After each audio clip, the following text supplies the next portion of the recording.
Today, we step into the enchanting world of writing to entertain, a realm where your words have the power to amuse, move, and captivate. This is where your imagination takes flight and your pen becomes your wand. Entertainment isn't just about laughter and amusement, it's about connection, emotion, and sometimes transformation. Through stories, poems, plays, and more, we have the opportunity to entertain ideas, to explore worlds, and to touch hearts. But what makes writing truly entertaining? Is it the thrill of a well plotted story, the resonance of a poignant poem, or perhaps the sharp wit of a political piece?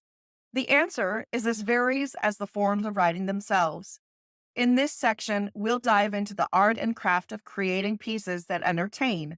You'll learn how to weave narratives, compose poetry, and delight readers with your imagination. So grab your pen, open your heart, and let your imagination lead the way.